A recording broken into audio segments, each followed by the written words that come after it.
안녕하세요. 켈리의 작은 도서관에 오신 것을 환영합니다. 오늘은 조미녀 작가의 하스타를 소개해 드리겠습니다.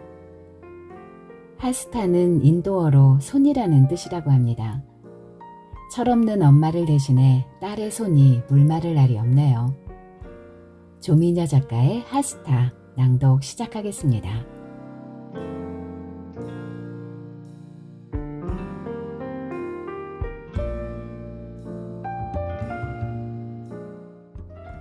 엄마는 배우였다. 팔등신 몸매를 타고났지만 배우를 하기에는 얼굴이 평범했다. 좋은 것만 찾아보면 한없이 좋아 보였지만 나쁜 점을 끄집어내면 그것 또한 한도 끝도 없었다. 외모는 화장술과 화려한 의상으로 업그레이드 시켰고 이기적인 성격은 처세술로 포장했다. 얼굴 크기며 신체의 골격이 작아 카메라 테스트에도 무난하게 통과되었지만 난과는 다른 곳에 있었다. 배우에게 절대적으로 필요한 연기력은 쉽게 얻어지지 않았다. 그 부족한 연기력을 채우려고 연기학원에 등록을 했고 그것도 두어 달. 할머니의 능력으론 턱도 없었다. 길거리 캐스팅이라도 될까 강남이다 압구정을 쏘아다니다 덜컥 임신까지 해버린 철딱선이었고 어리숙하기 짝이 없는 여자였다. 그렇게 배우의 꿈이 사라졌는데도 엄마는 핏덩이인 나를 할머니에게 맡기고 연기학원을 기웃거리다가 1년에 몇 번 행인 1과 2를 반복하는 역할을 받아왔다. 그러다가 부분 모델 오디션에 참가해 손 전문 모델의 길을 열었다. 그때부터 오로지 손을 위해서만 하루하루를 살았다. 배우의 꿈을 접은 몇 개월은 우울증에 시달리기도 했다. 엄마의 손이 형형색색의 조명을 받고 그 대가로 수입이 생기고부터는 우울함을 조금은 떨쳐낼 수 있었다. 엄마 나이 30 중턱을 지나고 있었지만 찾아주는 곳은 점점 줄어들기 시작했다. 연희, 손을 얼굴 쪽으로 가져가지 말고 오른쪽 귀 쪽으로 올리라고. 언제부턴가 촬영장에서 엄마는 자신의 이름으로 불리기보다는 연희라는 이름으로 불렸다. 초등학교 때 부모님 직장을 견학하는 숙제가 있어서 몇 번 촬영장을 따라다녔는데 아마도 그때부터였을 거다. 엄마는 조카라고 둘러댔지만 사람들은 믿지 않았다. 조명이 너무 뜨거워요, 감독님. 몇 번이나 말해야 알아들어. 한두 번 하는 것도 아니고. 내가 보기에도 엄마는 손보다는 얼굴을 카메라에 노출하고 싶은 욕심이 있어 보였다. 연희도 이제 들어 앉아야 하는 거 아니야? 나는 기분이 이상했다. 중압감이랄까, 내 이름을 앞세워 들어 앉아야 한다는 감독의 말이 지금이라도 당장 엄마의 일을 끊어버리겠다는 엄포로 들렸다. 어머, 감독님, 제가 얼마나 관리를 열심히 하고 있는데요. 자자, 다들 뭐해? 빨리 속도를 좀 내자고. 벌써 몇 시간째야. 감독은 엄마의 말에는 아랑곳하지 않고 주변에 있는 스태프들을 재촉했다. 빨강, 파랑, 노랑의 조명을 받은 손은 아름답다. 투명 셀로판을 뚫고 나온 하얀 조명 아래 놓인 엄마의 손은 실크처럼 부드럽고 매끈하다. 무색의 매니큐어 바른 손톱은 반짝반짝 윤이 나고 적당하게 포동한 손등은 갓 태어난 아기의 피부처럼 맑다. 살갗이 너무 얇고 투명해서 만지면 금방이라도 톡 하고 터질 것만 같다. 잘 나가는 여배우의 촬영신을 몇 시간이나 기다렸다. 여배우는 H회사의 화장품 모델이었는데 이번 광고는 핸드 제품이었다. 순수함과 촉촉함을 강조한 제품에 민낯이어도 광이 나고 청순한 이미지로 포장된 그 여배우가 제격이었다. 그러나 가꾸고 다듬어도 각지고 마디뼈가 튀어나온 손은 엄마의 손을 따라갈 수 없었다.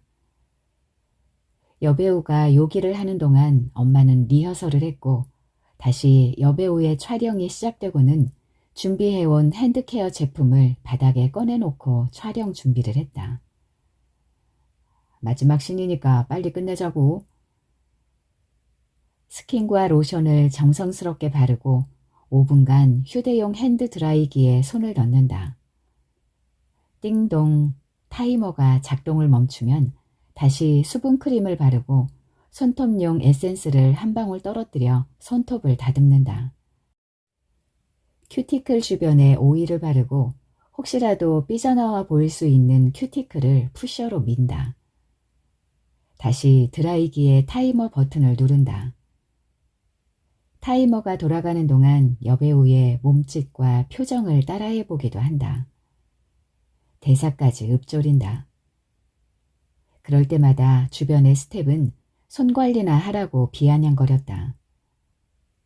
언제고 여배우가 스케줄을 놓치면 그 뒷자리라도 차지할 욕심에 촬영장의 모든 것에 관심을 두고 있지만 엄마에게 그런 기회는 절대 오지 않았다.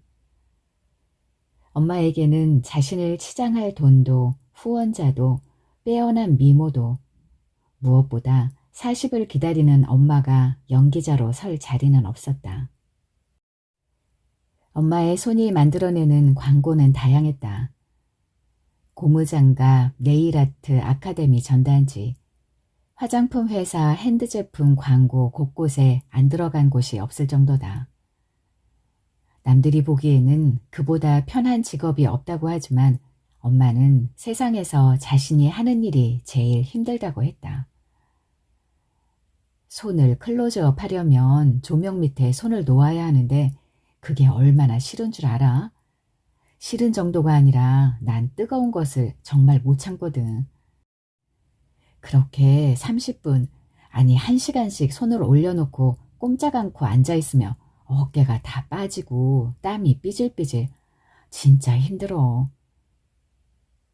A 네일 아카데미의 홈페이지와 브로셔, 그리고 전단지에 사용될 손 모양을 찍는데 온종일이 걸렸다. 화려한 문양을 손톱에 그려넣고 아세톤으로 지우기를 여러 번. 엄마는 울상이 되었다. 손톱을 온종일 혹사시키냐는 거였다. 영양제 듬뿍 바르고 스팀을 해주면 좋아질 거예요. 엄마에게 손이 어떤 손인지 모르고 네일 아티스트는 계속 짓거렸다. 너무 곱다. 관리를 철저히 하시나 봐요. 아티스트의 손톱에는 빨간 바탕에 하얀 매화가 몇 송이 피어있다. 문양은 화려했지만 아티스트의 손은 주름이 많았다. 두꺼운 화장으로 얼굴에 잡티는 가렸지만 두 줄 선명한 목줄은 여자의 나이를 짐작해 했다. 곱긴 자기가 더 고운걸. 촬영장의 조명이 꺼지고 모두들 제갈길로 돌아갈 즈음 엄마의 몸도 녹초가 됐다. 마지막 신이라고 서두르던 감독의 말이 시가 되었는지 그날 이후로 내가 고등학교를 졸업할 때까지 엄마의 손을 찾는 곳은 아무데도 없었다. 엄마 대신 빨래며 설거지를 도맡은 내 손은 생채기 나고 꿰매고 마디가 굵다. 엄마가 바르고 남은 계란팩을 아무리 발라도 탄력이 없고 체형관리사 자격증을 따기 위해 테라피 과정을 마쳤을 때에는 두툼한 나무 토막처럼 골격이 굵은 손으로 변해 있었다. 인문계보다 학비도 저렴하고 기술을 배우면 취직도 빨리 할 수 있겠다 싶어서 나는 피부 미용 전문 고등학교 진학을 결정했고 고등학교 3년 동안 피부관리사, 체형관리사 자격증을 취득했다. 넌 손한테 미안하지도 않니? 손목이 시큰거려 덕지덕지 파스를 붙인 손목을 보며 엄마는 대수롭지 않은 말을 줄줄이 내뱉었다. 이런 손이 남자 손이라면 제복이 붙을 손인데 부모 잘못 만나 평생 여자의 손으로 살지 못하니 참 지질이 복도 없다. 엄마는 자신의 처지는 아랑곳하지 않았다. 엄마 말에 의하면 엄마는 복이 있어도 무진장 많아야 옳은 얘기가 아닌가. 잘생긴 손을 타고났으니 당연히 부모도 번듯해야 하고 적어도 통장 서너 개쯤은 가지고 있어야 했는데 엄마는 그 흔한 아버지도 남편도 두둑한 통장도 가져보지 못했다. 생각해보면 손에게만 미안한 게 아니다. 예쁘고 아름다운 것만 보지 못한 눈, 고기 맛은 삼겹살이 전부인 줄 알고 살았던 혀, 운동화 바닥이 해질 정도로 걸었던 발. 내겐 신체의 어느 한 군데에 미안하지 않은 게 없다. 나는 엄마에게 묻는다. 엄마는 나한테 미안한 거 없어? 미친년, 그래, 미안해서 죽을 지경이다. 테라피스트 과정을 마쳤을 때 원장은 동기들 중 누구보다 손놀림이 좋다며 지인이 운영하는 마사지숍 하스타에 소개해줬다. 다른 동기보다 먼저 추천을 받은 나의 손은 그야말로 미친 손이 되어 있었다. 하스타에는 10개의 룸이 있다. 카운터를 끼고 왼편으로 들어가 락커에서 옷을 갈아입고 파우더룸에 앉으면 은은하게 퍼지는 라벤더 향이 심신을 안정시켜준다. 한쪽 벽에 내려진 대형 블라인드에는 옥빛 찬란한 이국의 바다가 야자수 나무와 어우러져 실내에 틀어놓은 파도소리와 함께 바닷가 근처에 차려놓은 숍에 들어온 것 같은 느낌을 준다. 룸을 찾아가는 복도는 짙은 밤색으로 앤틱한 분위기를 연출했고 코너를 돌 때마다 자글자글한 구슬이 박힌 샹들리에가 천장에 매달려 있다. 하스타는 따뜻하고 편안하고 안정감을 주었다. 그러나 그 느낌은 미로와 같아서 차이나풍의 롱 원피스를 입은 테라피스트가 안내를 하지 않으면 정해진 룸을 찾을 수 없는 구조다. 장미향의 버블이 몽글몽글 넘쳐나는 욕조가 있고 오렌지를 둥둥 띄우면 금방이라도 피로가 풀릴 것 같은 하스타의 룸은 평온하기까지 했다. 10개의 룸은 각기 비슷하면서도 다르다. 마사지 테라피가 필요한 사람은 하스타 중심으로, 물을 이용한 테라피는 월풀과 버블 욕조가 중심이 되고 신경 안정에 휴식이 필요한 사람은 향기 전용 룸이 따로 있다. 하스타에서 제일 인기가 좋은 테라피는 손으로 하는 마사지 테라피다. 하스타는 인도어로 손이라는 뜻이란다. 그것도 고대 인도어라니 처음 듣는 사람들의 호기심을 자극할 만하다. 마사지샵 이름이 손보다는 하스타가 손님들의 지적 호기심을 자극하기에 충분한 간판이라고 생각하며 내 손을 내려다본다. 하스타란 고급스러운 이름에 걸맞지 않은 손. 때론 부드럽고 때론 뜨거운 눈물을 받아냈던 손. 여자의 손이라고 하기에는 어디 내밀기도 어색한 나무 토막 같은 두껍고 뭉턱한 손. 오직 이곳 하스타에서만 필요한 일손이다.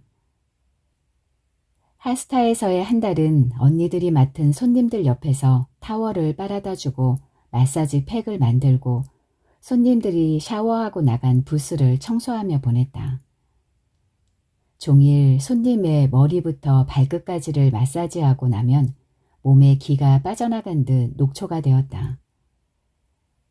허리가 잘록하고 날씬한 손님, 아이 셋을 낳고도 아랫배 하나 처지지 않은 손님, 관리를 받지 않아도 살아가는데 아무런 지장이 없는 신체를 가지고 있어도 뭔가 부족한 듯 손님들은 정기 쿠폰을 끊고 하루가 멀다 하고 드나들었다. 혈관에 붙은 셀룰라이트를 녹이는 마사지를 받으면 일주일 정도는 몸이 퉁퉁 붓지만 시간이 지나고 나면 체형은 안정적으로 변하고 피부는 윤기가 난다. 혈이 제대로 통해 생기가 새록새록 돋아나는 것이다. 얼굴 마사지부터 발끝까지 1시간 넘게 손님을 주무르고 나면 온몸의 기가 모두 빠져나가 금방이라도 꼬꾸라질 듯하다. 내 몸의 기운이 모두 빠져나가야만 손님의 얼굴에는 윤기가 난다. 그렇게 기가 빠지는 시간쯤 되면 혀를 잘못 잡을 때가 있다. 그러면 혈뿐만이 아니라 석고팩을 바르면서도 손이 부르르 떨린다. 허 선생, 대학 나왔어? 샵의 대표는 원장으로 종업원들은 성을 따서 이 선생, 노 선생이라 불린다. 그렇지만 나는 아직 선생이란 호칭이 낯설다. 놀랄 것도 없는데 대학이란 소리만 나와도 지레 자격 미달 자격증을 가지고 있는 듯 얼굴이 화끈거린다. 전문대학 미용학과를 나와 번듯하게 자리도 잡고 싶었다. 그러나 몇백만 원 하는 대학 입학금을 감당할 형편이 아니었다. 일 끊긴 엄마는 우울증 증세가 심해졌고 식당에서 설거지를 하는 할머니 수입으로는 대학은 어림도 없었다. 어디 불편하세요, 사모님? 혀를 제대로 잡기나 하는 거야. 아프기만 하잖아. 틈틈이 떡이며 피자며 간식거리를 챙겨 먹는데도 유난히 지치는 날이 있다. 그런 날이면 어김없이 손님들의 질타를 받고 원장에게는 프로 정신이 없다느니 수습기간을 둬야 한다느니 고객의 불만에 페널티를 물린다느니 신참 교육을 잘 시키지 못했다고 애꿎은 언니들까지 싸잡아 훈계를 들어야 했다. 채찍이 약이 되는 사람이 있고 칭찬이 약이 되는 사람이 있다는데 나는 어느 쪽일까? 채찍이어도 좋았고 칭찬이어도 좋았다. 성공의 재단으로 올라가기 위해 육신의 어느 하나쯤은 과감하게 버릴 수도 있었다. 오늘 내가 한턱 쏠게요. 고기 먹고 들어가자. 응? 삼겹살 한두 근씩은 먹어야 기운을 내죠. 엄마의 약값과 얇은 월급 봉투를 생각하면 언니들을 초대할 꿈도 꿀 수 없지만 오늘은 왠지 언니들에게도 내 몸뚱어리에게도 미안한 생각이 든다. 언니들은 눈을 흘기면서도 공짜 고기에 욕심이 난 것인지 흔쾌히 허락했다. 어쩌면 언니들은 나보다 먼저 기력이 떨어졌을지도 모른다. 세상 사물이 각자의 이름을 가져야 하는 것이 이치라면 내게도 아빠라는 이름이 있어야 했다. 함께 살지 못하고 만질 수도 없지만 이름만이라도 존재해야 하는. 그러나 나는 슬프지 않다. 세상에 간 나서 길고 보드랍고 하얀 엄마의 손이 처음으로 나를 보듬어 주었던 기억. 나는 그 기억 하나만으로도 홀로 설 수 있다고 믿었다. 투박하고 거칠고 따뜻했던 할머니 손도 있었지만 내가 기억하는 엄마 손에서 느꼈던 향기로운 감촉은 나를 살게 한, 나를 이루게 한 또 하나의 의미고 존재였다. 자신의 신체 중 제일 젊어 보였던 엄마의 손과 또 자신의 신체 중 가장 늙어 보였던 할머니의 손. 나는 두 손을 모두 사랑했다. 할머니의 손에서 전이된 물질은 생활력과 자생력이었고 엄마의 손에서 전이된 물질은 손재주로 살아났다. 두 사람에게서 받은 물질이 설명하기에는 판이하게 다른 것이지만 기억이라는 이름으로 저장되었다면 나는 그것을 유전이라고 말하고 싶다. 사람들은 나에게 손으로 할 수 있는 일을 배우면 직업은 쉽게 구할 수 있을 것이라 했다. 그래서 손으로 해볼 수 있는 일은 무엇이든 덤벼봤다. 플로리스트가 되겠다고 장미 가시에 찔리기도 수차례. 푸드리스트가 되겠다고 냉장고에 식재료를 모두 꺼내 나만의 레시피를 만드느라 손가락에 밴드를 안 붙이는 날이 없었다. 철없던 시절에는 피아니스트가 되고 싶어 학원을 보내달라고 조르기도 했다. 그때마다 돌아오는 대답은 아빠만 있어도 당장 학원에 보낼 수 있다는 성의 없는 대답뿐이었다. 오늘 분당 사모님 너무한 거 아니니? 이 선생이라 불리는 수미 언니가 불판에 삼겹살을 올려놓으며 샵에서 있었던 일을 꺼낸다. 샵 얘기 그만하고 연희가 쏜다니까 고기나 실컷 먹자. 노 선생 언니가 말을 가로챈다. 아니 얼굴 다 뜯어고치고 수영이다, 헬스다, 마사지다. 돈 있는 놈 만나서 누리고 살면 우리같이 없는 애들 자기를 위해 있는 기 없는 기 다 쏟아내면 좀 안쓰럽게 봐주면 어디가 덧나냔 말이야. 마사지가 뭐 대학 나와야 하는 직업이야? 안 그래? 거품 물지 마. 위만 보고 사는 사람이 어디 분당 사모님 뿐이니? 수미 언니도 노 선생 언니도 일이 힘든 것보다는 대학 나오지 못한 것에 자존심을 구겼나 보다. 나는 스파나 테라피 사업이 전망을 받고 있고 이를 전문적으로 취급하는 아카데미가 곳곳에서 성행을 하고 있어 착실히 기술을 익히고 성실히 일하면 자기 샵도 열 수 있다는 선생님의 추천으로 지금의 직업을 선택한 것이다. 무엇인가를 할 수 있다는 것만으로 나는 마냥 좋았다. 든든한 후원이 되지 못한 집안 배경으로 책상머리에 앉아 공부를 이어갈 수 있는 형편도 아니었지만 무엇보다 엄마에게 수입이 떨어진 지 오래되었다. 아니 손 모델로 살아온 시간보다 아직 자신의 손이 쓸만하다며 만나주지도 않는 감독과 기획사 실장을 찾아다니는 목주름이 짙은 엄마를 부양해야 했다. 언니 기억나? 왜 몇 년 전에 관리받으러 다니던 여자. 수미 언니보다 늦게 들어온 노 선생 언니가 오래된 이야기를 끄집어낸다. 누구? 젊었을 때 자기가 연예인이었다고 출연했던 드라마 몇 개 되길래 다운받아봤는데 순 뻥이었잖아. 그리고 그때는 모델 한다고 어찌나 몸을 애지중지하던지 꼴불견도 그런 꼴이 없었지. 아, 그 여자? 그래, 그 여자. 기억나지? 멍들면 안 된다고 프로답게 해라. 얼굴에 뾰루지 날지 모른다며 화장품 생산 날짜까지 확인하고 물 한 방울 묻히지 않는다며 손은 정성을 다해달라. 주문도 어찌나 많던지 내가 자기 몸종인 줄 알더라고. 서너 달 사람을 달달 볶더니 팁 한 장 안 주고 코빼기도 안 보이잖아. 벌써 꽤 됐지? 너 나중에 원장님 소리 한번 들어보는 게 소원이라며 그때도 지금처럼 뒷담화 깔래? 손님 얘기 그만하고 고기나 먹어. 나는 왠지 모델 단어만 들어도 얼굴이 뜨거워졌다. 엄마도 통장에 돈이 들어오면 마사지 샵으로 달려가곤 했다.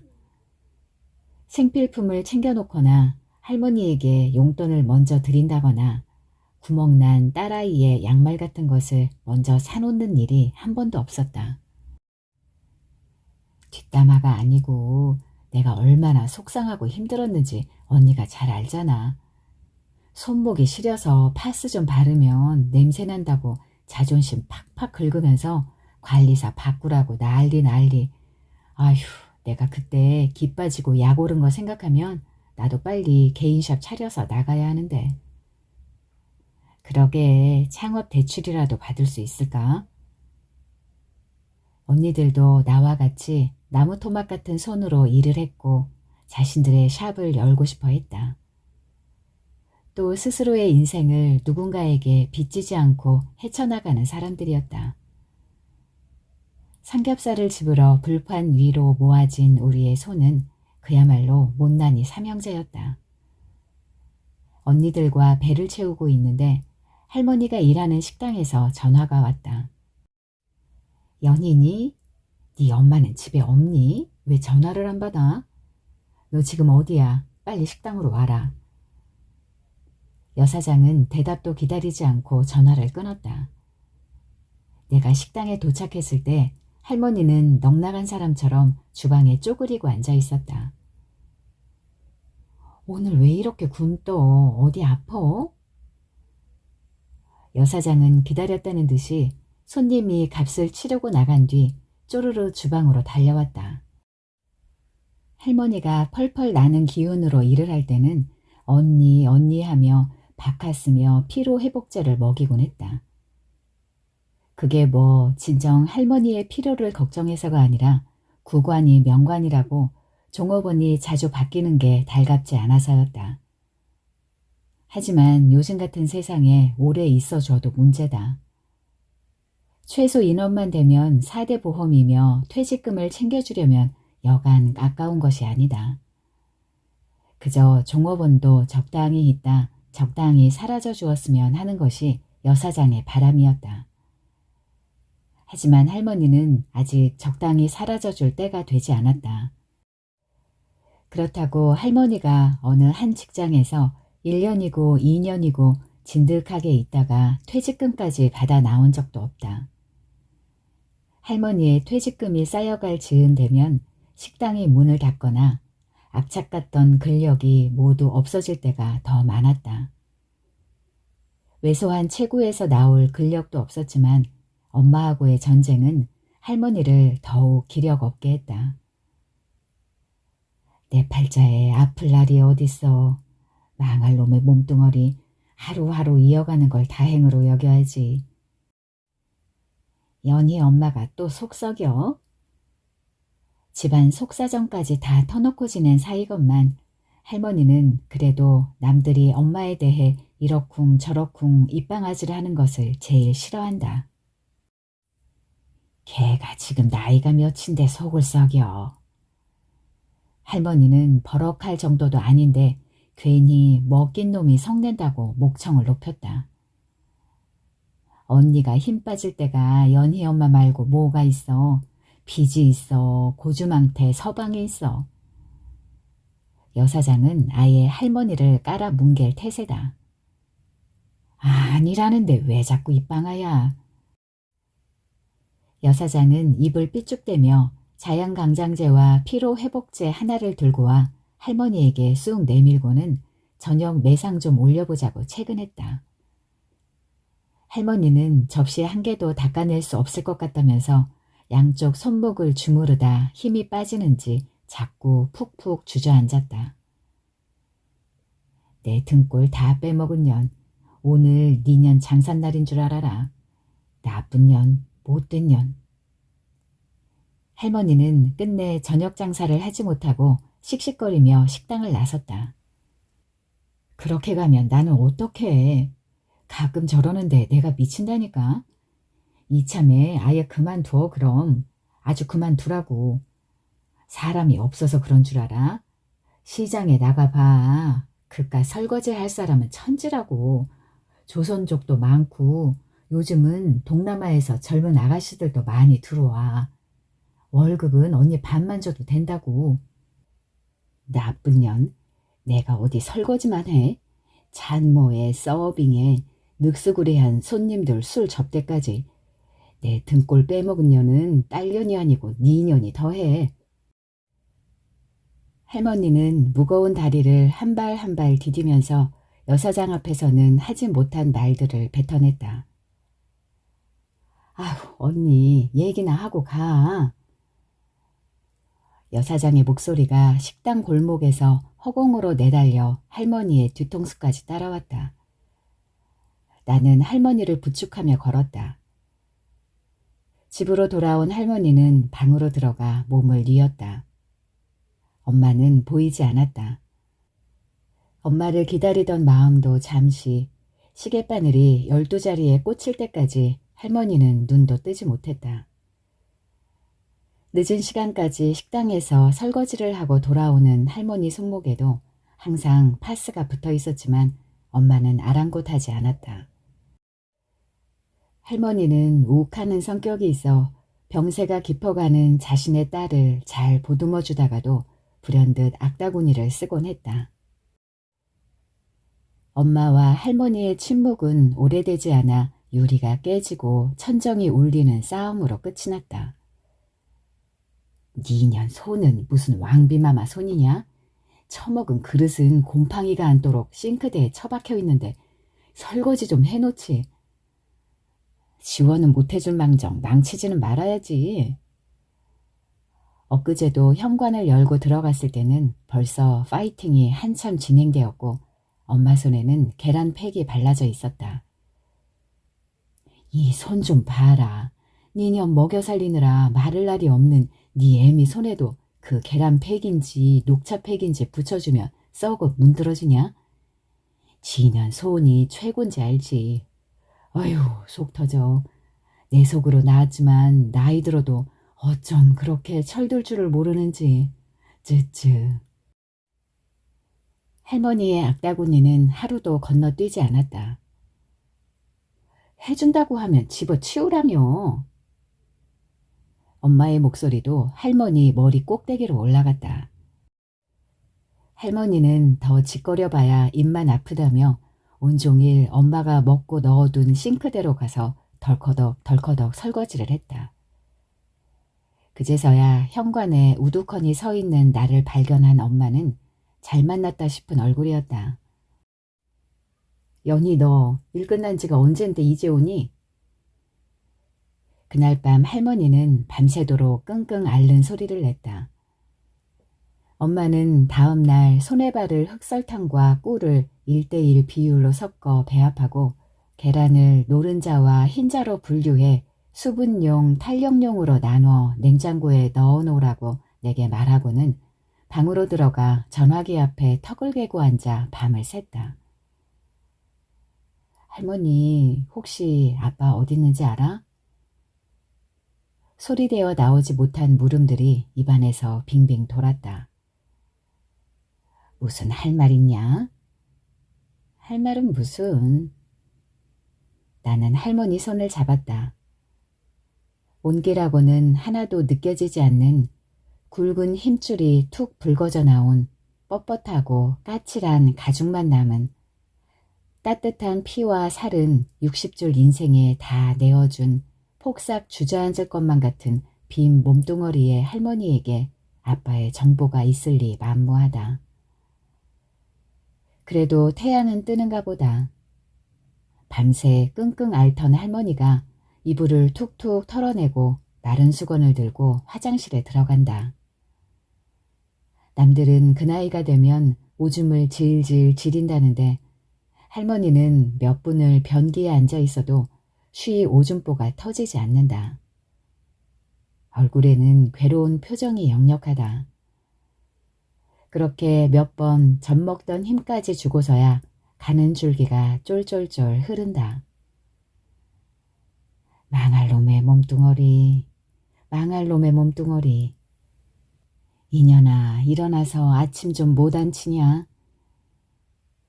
엄마는 신경질적으로 방문을 열고 나온다. 성성한 머리여서 감을 곳도 없는데 할머니는 샴푸통을 4번이나 펌프질해 오래도록 머리를 감는다. 숱도 없으면서 샴푸는 왜 그리 해프겠어? 엄마는 머리 감는 할머니 모습을 보고는 삐죽거린다. 찢어진 입이라고. 잔소리 말고 머리나 헹궈 봐라. 오늘따라 손목이 영 못쓰겠네. 손에 샴푸 묻으면 거칠어져서 일하는데 지장 있는 거 알면서 감독님이 곧 전화한다고 했단 말이야. 무슨 지랄 같은 소리야. 정신 좀 차려 이년아. 쥐구석에 틀어박힌 지가 언젠데. 그래도 내가 엄마 돈까지 먹진 않는 게 다행이지. 아휴, 내 팔자에 무슨 딸년 호강을 받겠다고. 헛나이 먹었어. 헛나이 먹었어. 애미가 돼서 자식년이 힘들게 일해서 샵인지 쇼빈지 열라고 고생하는데 보탬이 될 생각은 안 하고 젊으나 늙으나 손만 애지중지니 내가 죽어야 이 꼴 저 꼴을 안 보지. 엄마는 다시 토라져서 방으로 들어간다. 할머니는 마른 수건을 머리에 두르고 주방으로 가서 쌀을 씻어 안치고 미역을 꺼내 물에 불린다.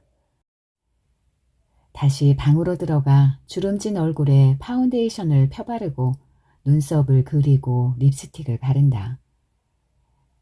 헤어드라이기로 머리를 털어 말리고 브러쉬로 컬을 만든다.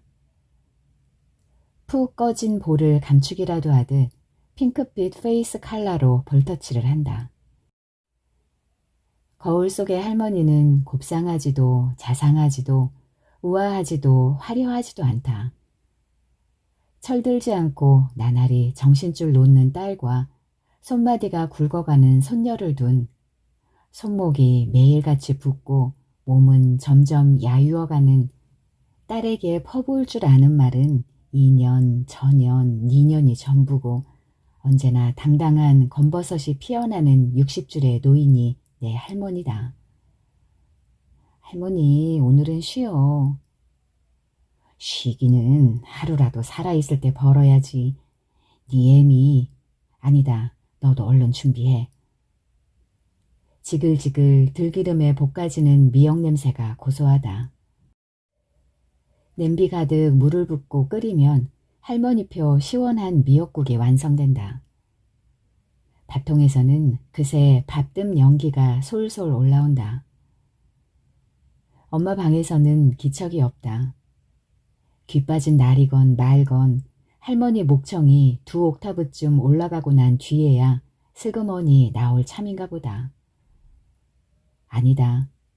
엄마는 할머니 입에서 욕설이 미역국솥 안으로 가득 떨어져야 방문을 나설 모양이다. 너 정말 안 나올 거야? 같이 밥 한 술 떠야 나가지. 그냥 연희하고 먹고 가. 우리가 언제 매일 같이 앉아서 밥 먹었어? 아침부터 예사롭지 않다. 약이 바짝 오른 표정이 역력한 걸 보니 할머니도 꺾일 기세는 아니다. 어이구, 내 팔자야. 딸년 하나 있는 게 속은 있는 대로 썩이고 그런 년 먹인다고 미역국을 끓이는 년이나. 어이구, 내 팔자야. 식당에 나가 설거지를 하던 건물 청소를 하던 무슨 일이라도 좀 해봐 이년아. 말하다 보니 할머니는 약이 더 오르는 기세다. 꼬라지하고는 니년 머리통에는 도대체 무슨 똥이 그렇게 가득 찬 거냐. 응? 돈도 못 벌면서 손에다 쳐바르는 것은 다 어디서 나는겨. 그것도 모자라 먹어도 시원찮을 판에 요플레는 왜 손에다 바르고 지랄이야 지랄이. 엄마는 요플레를 잔뜩 바르고 랩으로 칭칭 감은 손을 잽싸게 뒤로 뺀다. 방으로 들어가 할머니 악다구니에 대꾸 하나 없이 그새 손관리를 하고 있었던 것이다. 그 행동을 놓칠 할머니가 아니다. 오늘 아주 니년 손목을 분질러버리고 말 테다. 손목을 똑 분질러야 내가 호강을 하지. 할머니는 주방에서 식칼을 찾는 척 싱크대 문을 열었다 닫았다 한다. 그러면서 폴짝폴짝 뛰고 있는 엄마의 감춰진 손을 흘겨본다. 그 사이 엄마는 손에서 천과 랩을 걷어내고 할머니의 손을 잡는다. 엄마 미안. 내가 오늘 용돈 줄까? 귀 빠진 날이라고 미역국도 끓여놓고 애 보는 앞에서 개 잡듯 잡으면 안 되지. 그럼 엄마도 아니지. 엄마는 코맹맹이 소리로 애교를 떨며 할머니를 꼭 껴안고 볼에다 연신 입을 맞춘다. 나는 우울하고 외롭다. 그러나 외로워서 우울한지 우울해서 외로운지 알 수 없다. 라벤더 향을 피워보지만 효과가 없다. 정신까지 몽롱하다. 살아있는 동안 한 푼이라도 벌어야 한다는 할머니가 쓰러졌다. 엄마는 자신의 손이 더 이상 쓸모 없어진 것을 아직도 이해하지 못한다. 우울증이 신경증으로 변해 병원 신세를 벗어던지지 못하고 있다. 손에 물 묻히는 것을 싫어해 밥도 지어 먹지 않았고 빵과 우유 등으로 끼니를 해결했다. 자리 보전하고 누운 할머니 대신 된장국도 끓여주고 밑반찬도 해놓고 밥도 지어놓고 집을 나선다. 여전히 엄마의 하루는 손을 스팀 쬐어주는 일로 시작되어 오후나절에는 목욕탕에 가 요플레를 바르고 목욕관리사에게 몸뚱어리를 맡기고 돌아와 다시 계란팩을 붙이는 것으로 끝난다. 지갑에 돈이 떨어지면 전화기에 대고 악다구니를 퍼붓고 끊는다. 너는 엄마가 죽는지 사는지 궁금하지도 않니? 이 나쁜 년아. 이 일 끝났으면 곧장 집으로 돌아올 것이지 어디서 뭐 하는데 아직도 안 들어와? 당장 안 들어와? 들어오기만 하면 그놈의 손모가지를 똑 분질러 버릴 거다. 들어올 때 계란 한 판하고 요플레도 넉넉히 사오고. 내 말 듣고 있는 거야? 자리 보전하고 누운 할머니에게도 팩을 붙이려면 계란이 많이 든다고 엄마는 늘 하소연이다. 버스를 기다리는 내내 손목이 시큰거린다. 엄마와 할머니를 떠올리면 손목이 먼저 반응을 한다. 내일은 샵의 정기 휴일이다. 엄마를 데리고 마사지 샵으로 가야겠다. 눈치 볼 원장도 언니들도 없을 거다. 숙면에 좋은 아로마 향을 피워 엄마를 쉬게 하고 부드러운 손놀림으로 머리, 어깨, 팔, 다리를 풀어준다. 복부에는 열을 가한 스톤을 올려놓아 아랫배를 따뜻하게 해준다. 석고팩을 만들어 얼굴과 손에 덧입힌다. 건강하고 윤기 나는 손은 온데간데 없고 뼈만 앙상하게 남은 손이지만 표면에 주름 하나 잡히지 않게 미장 마무리를 한다. 굳어갈수록 더 무거워지는 석고를 떼어내면 엄마의 얼굴에는 윤기가 돌고 손은 탄력 있어 보일 것이다. 자신의 얼굴과 손을 보고 엄마가 조금이라도 위안을 받는다면 나는 슬프지 않을 것이다. 병든 엄마의 얼굴이 자꾸 떠오른다. 순진하면서 천진하기까지 한 눈매. 악다구니를 쏟을 때의 도끼 품은 눈은 어디에도 없다. 하루빨리 연희 하스타를 열고 싶지만 언감생심 길이 멀다.